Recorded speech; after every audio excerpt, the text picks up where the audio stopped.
सुबह सुबह president Trump ने साइन किया है प्रेसिडेंशियल मेमोरेंडम। अमेरिका को 66 इंटरनेशनल ऑर्गेनाइजेशन से मेंबरशिप कैंसिल करवा दी गई है। मतलब अब अमेरिका वो ऑर्गेनाइजेशंस का मेंबर नहीं रहेगा। उसमें से 35 नॉन यूएन एंटिटीज हैं और 31 यूएन बेस्ड एंटिटीज का लिस्ट व्हाइट हाउस ने दिया है। तो ये जो प्रेडिक्शन मैंने आई थिंक जो लोग मुझे सुन रहे हैं सत्योलॉजी पे 21-22 से सबको पता है, मैंने बोला था कि अमेरिका WTO WHO इन सब से जो है धीरे धीरे बजट कम करेगा, पैसे ही नहीं है।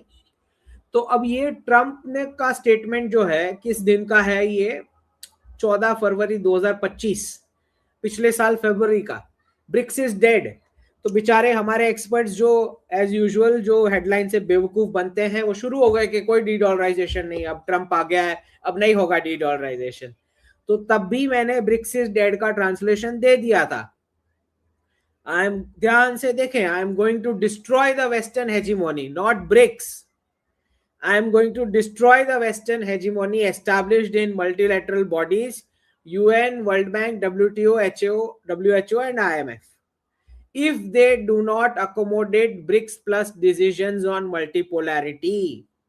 मतलब ट्रम्प कह रहे हैं कि अगर UN, world bank, WTO, WHO, IMF, जितनी भी इंटरनेशनल बॉडीज जो US डॉलर ट्रेड इंपोज करने के लिए जो हर एक कंट्रीज में पॉलिसी इंपोज करती थी और साबोटाज करवाती थी, उसी के लिए जो एंटिटीज खड़ी की गई थी, वो एंटिटीज अगर ब्रिक्स प्लस के ऑब्जेक्टिव पूरे नहीं करेंगी तो मैं पूरी वेस्टर्न हेजिमोनी ये इंस्टीट्यूशंस की डिस्ट्रॉय कर दूंगा। ये ट्रांसलेशन मैंने ब्रिक्स इज डेड का दिया। ब्रिक्स इज डेड का सिंपल ट्रांसलेशन ये था कि मैं ब्रिक्स के साथ हूं, वेस्ट के साथ नहीं हूं। तो तब जिन्हों को नहीं समझ में आया, एक्सपर्ट्स बेचारे लिटरली लेने लग गए इस हेडलाइन को और शुरू कर दिए नहीं नहीं नहीं कोई डीडॉलराइजेशन नहीं है, बेचारे सारे कार्टून जैसे दिखते हैं। तो अब ये क्लियर हो गया होगा अब उनको आज सुबह कि जो ये प्रेडिक्शन फरवरी 25 का है ये सच हो गया। तो अब इनको कोई ये लॉ फॉलो ही नहीं करना है, क्योंकि ये लॉज जो खड़े किए गए थे वो डॉलर वाला ट्रांजैक्शन इंपोज करने के लिए पूरे विश्व के ऊपर, इसलिए ये सारी इंटरनेशनल बॉडीज खड़ी की थी, इंटरनल साबोटाज कराने के, दो कंट्री के बीच झगड़े करवाने के लिए, पॉलिसी इंपोज करने के लिए। अब उन एंटिटीज को बजट ही नहीं है इसके पास डॉलर में से देने को, तो एक जो लोकल हवालदार होता है उसका ग्लोबल रोल गया। तो प्रेसिडेंट ट्रंप का वो लोकल हवलदार वाला रोल अमेरिका को जो है वो मिलने वाला है। तो ब्रिक्स इज डेड का ये सिंपल ट्रांसलेशन था जो लोगों को आज समझ में आया है, फरवरी 2025 का आज। जनवरी 2026 में जब रियल हेडलाइन आया तब समझ में आया होगा कि प्रेसिडेंट ट्रंप तो ब्रिक्स के साथ है। ब्रिक्स इज डेड का एग्जैक्ट उल्टा ट्रांसलेशन करने का था। ठीक है, चले। तो उसी में से मिलिंद जी पूछ रहे हैं कि फिर सर आपके प्रेडिक्शन के हिसाब से अगले कुछ महीने में यूएस अपनी बहुत सारी एम्बेसी शट डाउन करेंगी और स्टाफ को कॉल बैक करेंगी। बिल्कुल बिल्कुल यही होगा। डी डॉलराइजेशन का मतलब यही होता है कि अमेरिका अपने सारी एक्स्ट्रा एम्बेसीज, एम्बेसडर्स और स्टाफ नॉन वेस्टर्न कंट्रीज में से वापस बुलवाएंगी, क्योंकि बजट है ही नहीं, अब डॉलर है ही नहीं उनके पास। It's de dollarisation process. तो बाय 2030 उनके सारे नॉन वेस्टर्न मिलिट्री बेसिस भी रीजनल पावर्स को बेच दिए जाएंगे या कोऑपरेशन का कुछ अरेंजमेंट बनाया जाएगा। उनका अब कैपेसिटी नहीं बचा ये सब बजट झेलने को, पूरे वर्ल्ड की पोलीसिंग करने का बजट नहीं बचा है। तो अगले 5 साल में धीरे धीरे करके वो हर एक एरिया में से पल्ला झाड़ेंगे। तो बहुत ही अच्छी खबर है, क्योंकि आपको समझ में आएगा कि सारे नॉन वेस्टर्न रीजन्स में से अमेरिका खाली करके जाएगा। तो जैसे अमेरिका का जो नया एम्बेसडर है भारत के लिए, सर्जियो गोर, अब वो आ रहे हैं, तो उनको जो है एशिया की दूसरी कंट्रीज का भी उन्हीं को एम्बेसडर बनाया गया, मतलब वो ही हैंडल करेंगे भारत में से, क्योंकि एक एक कंट्री में वो एम्बेसडर देने का बजट ही नहीं है उनके पास, समझ रहे हैं ना, वो इंटरफियर करना चाह रहे हैं आपके रीजन में। ठीक है, तो this is what D dollarisation process is. अब ये कुछ लोग मुझे पूछने लग गए कि भाई इजराइल क्यों सपोर्ट करेगा डी डॉलराइजेशन। तो एसबीआई जो है वो इंडिया इजराइल के बीच इंडियन रुपीज में ट्रेड जो है उसको सपोर्ट करना शुरू कर दिया। तो भारत और इजराइल के बीच जो फ्री ट्रेड अग्रीमेंट का डिस्कशन चल रहा है उसके अंदर बहुत इंपॉर्टेंट मेंशन इस बात का कि ट्रेड जो है वो रुपीज में सेटल करना है। तो यूएस डॉलर को कट आउट करना तो बनता ही है। तो कुछ लोगों को लगा कि इजराइल थोड़ी अमेरिका अमेरिका के खिलाफ जाएगा, तो उस प्रकार की कमेंट्स आना शुरू हुई। लोग समझते नहीं है इस बात को कि इजराइल पहले दिन से डी डॉलराइजेशन को सपोर्ट करता है। जिनको नहीं समझ में आता उनको समझना पड़ेगा ये चीज, जो मैंने अपनी जियोपॉलिटिक्स की बुक में बहुत क्लियर बताया हुआ है, two bucket theory. Two bucket theory का मतलब होता है कि एक सेट ऑफ नेशंस को डॉलर्स दिए जाते हैं, बाजू वाले को आर्म्स दिए जाते हैं, दोनों क्लैश करो, उसमें से हॉटस्पॉट खड़ा होता है और डॉलर कंटिन्यू करता है रिजर्व करेंसी स्टेटस में। तो उसी के हिसाब से पैलेस्टाइन को जब तक कैश डॉलर्स नहीं मिल जाते तब तक अमेरिका इजराइल को वेपन सप्लाई नहीं करता है। जब तक ये कंप्लीट ना हो जाए तब तक वेपन्स नहीं दिए जाते इजराइल को।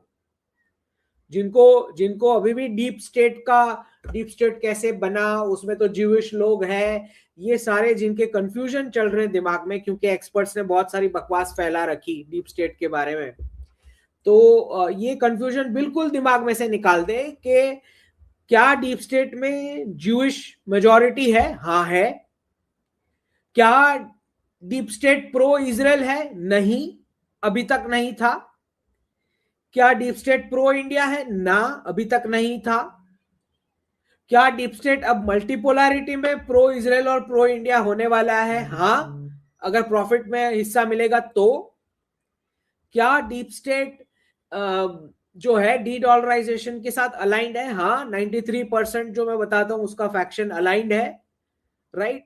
अमेरिका खुद कर रहा है। अगर अमेरिका डी डॉलराइज नहीं कर रहा होता तो इतना गोल्ड और सिल्वर रिफाइन हो के एशिया में आता कैसे? पिछले 4 साल में जो यूक्रेन की स्क्रिप्ट के साथ जो स्टार्ट हुआ, डॉलर का वैल्यूएशन गोल्ड और सिल्वर में खींच के एशिया को गोल्ड और सिल्वर कौन पास कर रहा था, वो जरा ढूंढ के निकालो तो पता लग जाए आपको। तो किसी को ये कहना कि इजराइल अमेरिका के खिलाफ, इजराइल अमेरिका के खिलाफ नहीं है, डीप स्टेट खुद डी डॉलराइज कर रहा है, समझ रहे हैं। तो बिल्कुल कोई प्रॉब्लम नहीं है इजराइल को डॉलर से छुटकारा पाने के लिए। वो चाहता ही है छुटकारा हो जाए ताकि पैलेस्टाइन का फंडिंग बंद हो और ग्रेटर इजराइल बन पाए और अमेरिका फिर निकले उस एरिया में से। ऑब्वियसली लंबा प्रोसेस है but this is the direction. तो बहुत क्लियर टू बकेट थियोरी जो मैंने 2022-23 की मेरी बुक में, जियोपॉलिटिक्स की बुक में मेंशन किया हुआ है, क्लियर टू बकेट थियोरी, उसका रिवर्सल डी डॉलराइजेशन प्रोसेस में होना है।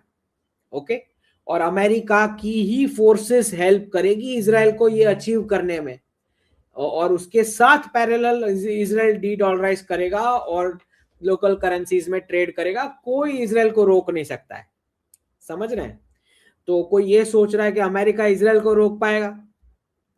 क्या इजराइल को अमेरिकी हथियार की जरूरत है? हाँ, और देने ही पड़ेंगे अमेरिका को, कुछ भी नहीं चलेगी अमेरिका की। क्या अमेरिका इजराइल को सैंक्शन कर पाएगा? नहीं, बिल्कुल नहीं कर पाएगा। नॉन डॉलर ट्रेड किया तो सैंक्शन कर पाएंगे क्या भारत को? नहीं, बिल्कुल नहीं कर पाएगा। उस बहाने तो नहीं कर पाएगा, दूसरा कुछ रीजन निकाले तो अलग बात है। सबसे पहले ये समझना पड़ेगा कि हाइफा के बाजू में चाइनीज टर्मिनल आया कैसे। हाइफा में जहां हमारा पोर्ट प्रोजेक्ट है भारत का, अदानी कंपनी का, उसके बिल्कुल बगल में चाइनीज टर्मिनल जो चल रहा था, ट्रेड चल रहा था, उसका प्रोजेक्ट चाइनीज कंपनी को कैसे मिला और कैसे इजराइल के सेंट्रल बैंक के रिजर्व्स में डॉलर को हटा के युआन कैसे घुस गया, और फिर इवेंचुअली अब ये रुपीस भी बिल्कुल सेंट्रल बैंक के रिजर्व्स में जाएगा। तो जिनको भी ब्लेम करना है थोड़ा पीछे जरा स्टडी तो करो कि क्या क्या चल रहा है 4 साल से क्या क्या चल रहा है, जरा आप स्टडी तो करें, अजम्पशन लेने से पहले कि इजराइल नहीं चाहता है डी डॉलराइजेशन। चले, बिल्कुल इजराइल एफटीए भी साइन करेगा और डॉलर के बाहर ट्रेड भी करेगा और अमेरिका कुछ नहीं कर पाएगा। चले, अब ये जो मैंने बता दिया कि ट्रम्प जो है बजट नहीं है अब इंटरनेशनल बॉडीज के लिए। एंड बाय द वे सारी ये इंटरनेशनल बॉडीज डॉलर इंपोज करने के लिए ही बनी थी। मतलब 10-10 12 घंटे काम करने के बाद भी अगर डॉलर कमा नहीं पा रहा है कोई कंट्री, तो उनको बोलता है जाओ वर्ल्ड बैंक से लोन ले लो डॉलर में, आईएमएफ से ले लो। जब आप आईएमएफ में जाते हो तो पॉलिटिकल कंडीशंस पकड़ाई जाती है।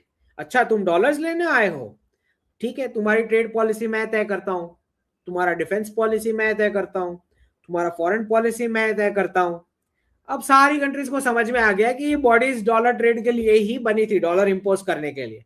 और जो कंट्री नहीं मानता है उसको सैंक्शन करके सैबोटाज करने के लिए बनी थी, गाजर लटकाने के लिए। तो धीरे धीरे ये सारी बॉडीज जो वेस्टर्न हेजीमोनी एस्टैब्लिश की थी, उनको अब बजट देने से प्रेसिडेंट ट्रम्प मना कर रहे हैं। मेरे पास क्लाइमेट के लिए बजट नहीं है, क्लियर बोल रहे हैं प्रेसिडेंट ट्रम्प, मेरे पास वुमेन एम्पावरमेंट नाम की बकवास चीजें करने के लिए बिल्कुल पैसे नहीं है। ये प्रेसिडेंट ट्रम्प का ऑफिशियल स्टैंड है यूएस गवर्नमेंट का। ध्यान से सुने जो महिलाएं सुन रही हैं मुझे, वुमेन एम्पावरमेंट का जो फेक डेफिनेशन वेस्ट ने इंपोज करके सारी फैमिलीज में झगड़े करवाए, पूरे वर्ल्ड में जॉब को करियर बना के इंपोज किया है इक्वालिटी और सो कॉल्ड एम्पावरमेंट के नाम पे, उस पर अब वेस्ट खुद बोल रहा है कि इसके लिए, इस नौटंकी के लिए कोई बजट नहीं है। समझ रहे हैं कि कैसे करेंसी के छपने की वजह से लोगों के घर डिवोर्स हुए हैं, लोगों के बर्थ रेट बर्बाद हुए हैं, लोगों के मैरिज बर्बाद हुए हैं। समझ में आ रहा है वेस्ट में कैसे इतने डिवोर्स रेट पहुंच गए। प्रेसिडेंट ट्रम्प बोल रहे हैं वुमेन एम्पावरमेंट का कोई बजट नहीं है मेरे पास, ना एलजीबीटीक्यू का है, ना ये कोई भी क्लाइमेट वाले नखरे करने का। तो बस ये आपको समझना है कि वेस्ट धीरे धीरे किस दिशा में आगे बढ़ रहा है। जो मैंने प्रेडिक्शन दिया है कि पूरा का पूरा वुमन को अनइक्वल ह्यूमन बीइंग घोषित करेगा वेस्ट, ये ह्यूमंस ही नहीं है, इस लेवल पे घोषित होगा वुमन के बारे में। लिख लें जो आज मुझे सुन रहे हैं, नोट करके आज की डेट के साथ लिख लें, वेस्ट वुमन को नॉन ह्यूमन घोषित करेगा कि मनुष्य ही नहीं है, बहुत नीचे के लेवल पे है। ये ऑफिशियली घोषित होगा कुछ सालों में वेस्ट के द्वारा। लिख लें जो जो रियल वुमन एम्पावरमेंट है, जो भारत की संस्कृति और भारत के धर्म से अनाउंस होता है, वही सच है। ये सारा धकोसला था उनके जॉब मॉडल को सेटिस्फाई करवाने के लिए, बर्थ रेट्स गिरवाने के लिए, ये पूरा उन्होंने सेटअप किया था। अब इसका बजट ही नहीं उनके पास, ऑफिशियली बोल रहे हैं। तो कौन सी, आई थिंक WEF की कॉन्फ्रेंस है, ऐसा कुछ है, ट्रम्प बोल रहे हैं इसमें से वुमेन एम्पावरमेंट निकालो, क्लाइमेट निकालो, ये सब हटाओ तो मैं आऊंगा। चल, तो ये जो फेक वेस्टर्न डेफिनेशन था, जो रॉन्ग ही था, ऑब्वियसली पूरे वर्ल्ड पे गलती से इंपोज किया गया, या जो भी बोलो, डॉलर के चलते। यहाँ पे ऋषि बागरी जी बोल रहे हैं कि क्या ऐसी कोई कॉन्स्पिरेंसी है, Taiwan, Venezuela, Ukraine, India can have Bangladesh PoK whatever. तो ऋषि बागरी जी बिल्कुल सही पकड़े हैं, लेकिन कॉन्स्पिरेसी शब्द गलत है, क्योंकि हमने तो नवंबर 2021 में, मतलब यूक्रेन स्टार्ट होने के 3 महीने पहले ही प्रेडिक्शन दे दिया था कि China Taiwan, Russia Ukraine, India PoK, Israel Iran. तो ये इसको कॉन्स्पिरेसी थियरी नहीं बोलेंगे, इसको D dollarisation process leading to multipolarity बोलेंगे, ठीक है। उसको हम ये नहीं बोलेंगे कॉन्स्पिरेसी थियरी। कॉन्स्पिरेसी तो उसको बोली जाती है कि जिसका ट्रेस नहीं मिलता है, या हवा में कुछ बात हो रही। अब इसका तो क्लियर ट्रेस मिलेगा, ताइवान जब होगा तो दिखेगा ही।